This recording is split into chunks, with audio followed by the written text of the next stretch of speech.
Roomanko'en suura 11 aya 12 yaaki 32.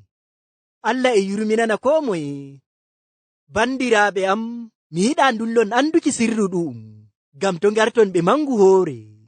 Isra'ilanko'en ɗuɗɓe ngaɗay ka wanyuki ko Allah wi'i, sey to carel waɗi ngel fuu yimɓe naa Yahudanko'en ɓe Allah suɓi ko liimo. Non Isra'ilanko'en fuu kisrata. Non no ɗum windira, kisnoo waray daga Sihiyona, o ittay fuu ciya kulol Allah daga ɓerɗe lenyol Yakubu.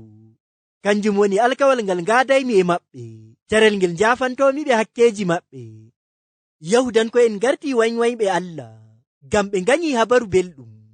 Ɗum warti ɓeydaari moɗon, amma ɓe cuɓaaɓe Allah.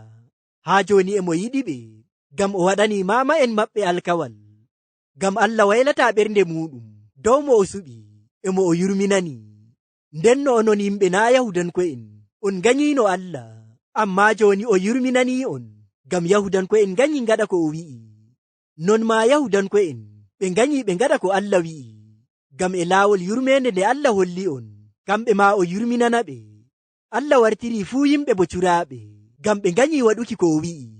O waɗu non ngam o yurminana ko moye. Faamu Allah Joomiraawo e andal muɗum ɓuri sembe nyumo ɓii Aadama e faamu muɗum. Ngam non ɗum fii boɗɗum ɓii Aadama ɗaɓɓita faamu e andal ko Allah Joomiraawo yiɗi e ko waɗata e kongele carel. Nder ayaje ɗe janguɗen ɗo, Allah Joomiraawo e holla en nder bawɗe muɗum e andal muɗum e faamu muɗum emo wodi carel ngam waɗuki ko ɗume. Ko nde Yahudanko'en nganyi kolo annabi Isa, carel e wara ngel ɓe kolotomo. Bo non no ayaje ɗen tabbitinaniyan ɗo wiki, bandiraaɓe am, mi yiɗaa ndullon anduki sirru ɗum, ngam to ngarton ɓe mangu hoore. Isra'ilanko'en ɗuɗɓe ngaɗay ka wanyuki ko Allah wi'i, sey to carel waɗi ngel fuu yimɓe naa Yahudanko'en ɓe Allah suɓi ko liimo. Non Isra'ilanko'en fuu kisrata. Non no ɗum windira, kisnoo waray daga Sihiyona, o ittay fuu ciya kulol Allah daga ɓerɗe lenyol Yakubu. Kanjum woni alkawal ngal ngaadaymi e maɓɓe, carel ngel njaafantomi ɓe hakkeji maɓɓe. Ɗo e tabbitinana en Allah Joomiraawo e hoore muɗum waɗi alkawal wiiki, carel e wara ngel o ittata fuu ciya kulol maako nder ɓerɗe Yahudanko'en, haa ɓe kolo annabi Isa kisnomo o liloyi. O bo yaafantoɓe hakkeji maɓɓe, barka imanu maɓɓe ko hoolaare maɓɓe dow annabi Isa. Bo non no ayaje ɗe janguɗen ɗo wi'i, Isra'ilanko'en ɗuɗɓe ngaɗay ka wanyuki ko Allah wi'i, sey to carel waɗi ngel fuu yimɓe naa Yahudanko'en ɓe Allah suɓi ko liimo. Non Isra'ilanko'en fuu kisrata. Non no ɗum windira, kisnoo waray daga Sihiyona, o ittay fuu ciya kulol Allah daga ɓerɗe lenyol Yakubu. Kanjum woni alkawal ngal ngaadaymi e maɓɓe, carel ngel njaafantomi ɓe hakkeji maɓɓe. Ta jangi nder deftere annabi Icaya, Sura 59 aya 200 yaaki 201, e Sura 292 aya 9, a nanay ɗum ko Allah Joomiraawo wi'i nder ayaje ɗe. Aya 293 yaaki 294, Yahudanko'en ngarti waywayɓe Allah, ngam ɓe nganyi habaru belɗum. Ɗum warti ɓeydaari moɗon, amma ɓe cuɓaaɓe Allah. Haa joni emo yiɗi ɓe, ngam o waɗani mama en maɓɓe alkawal. Ngam Allah waylata ɓernde muɗum dow mo o suɓi, emo o yurminani. En nani ɗo, Yahudanko'en nganyi habaru belɗum, wato ɓe nganyi ɓe kolo annabi Isa, kisnomo Allah liloyi. E non ɓe ngartiri waywayɓe Allah, ngam ɓe nganyi ɓe kolo annabi Isa lilaaɗo Allah, ngam hisnuki ɓii Aadama daga hakke. Ɗum e tabbitinana en fuu ganyuɗo annabi Isa mo Allah liloyi, ngam hisnuki ɗum daga hakke, wanyi Allah Joomiraawo e hoore muɗum. Ngam non bandiraawo am, ta wanyi koloɗa annabi Isa mo Allah liloyi, ngam hisnuki ma daga hakke maɗa e kiita maako garayka nyalde darngal, sey paama ɗo wiiki, a wanyi Allah Joomiraawo e hoore muɗum. Ko nde enen ɓiɓɓe Aadama en nyaama amana, amma Allah Joomiraawo aadiliijo, o jogotoɗo amana.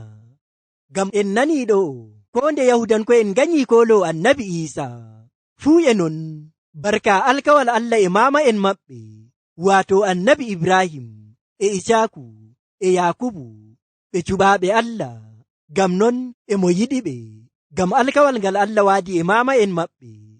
Bo non no ayaje ɗen tabbitinani en ɗo wiiki, amma ɓe cuɓaaɓe Allah, haa joni mo yiɗi ɓe, gam o waɗani imama'en maɓɓe alkawal, gam Allah waylata ɓernde muɗum dow mo o suɓi, mo o yurminani.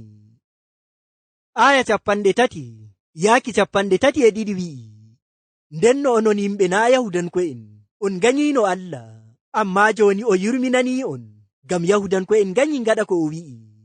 Non ma Yahudanko'en ɓe ganyi ɓe ngaɗa ko Allah wi'i, gam e laawol yurmende nde Allah holli on, kamɓe ma o yurminana ɓe.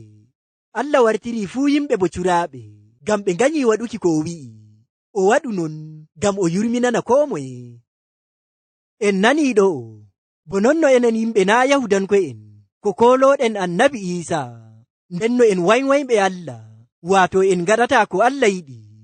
Amma nde koliɗen annabi Isa mo Allah liloyi, gam hisnuki ɓi Adama daga hakke, sai Allah jomirawo yurminani en, o yaafani en hakkeji meɗen.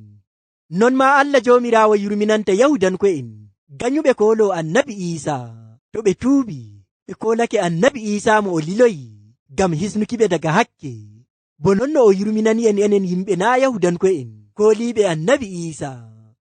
Ɗum bo e tabbitinana en yurmende Allah e yidde maako, to ko moye neɗɗo mo hakke koliɗo annabi Isa, gaɗo ko Allah yiɗi. Gam fuu Yahudanko'en e enen yimɓe na Yahudanko'en en gaɗi hakke. Bo non no ayaje ɗen tabbitinani en ɗo wiiki, nden no onon yimɓe na Yahudanko'en on ganyino Allah, amma joni o yurminani on, gam Yahudanko'en ganyi ngaɗa ko o wi'i. Non ma Yahudanko'en ɓe ganyi ɓe ngaɗa ko Allah wi'i, gam e laawol yurmende nde Allah holli on, kamɓe ma o yurminana ɓe.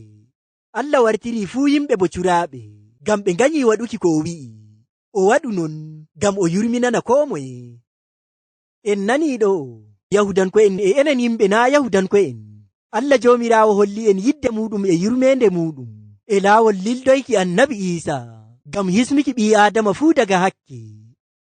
Gam non ko a iri moye neɗɗo, ta hoolake annabi Isa mo Allah liloyi gam hisnuki ma daga hakke, Allah jomirawo yurminante, o bo yaafante hakkeji maɗa, abo nattay wuro maako wato aljanna, barka imanu maɗa ko hoolare maɗa dow annabi Isa.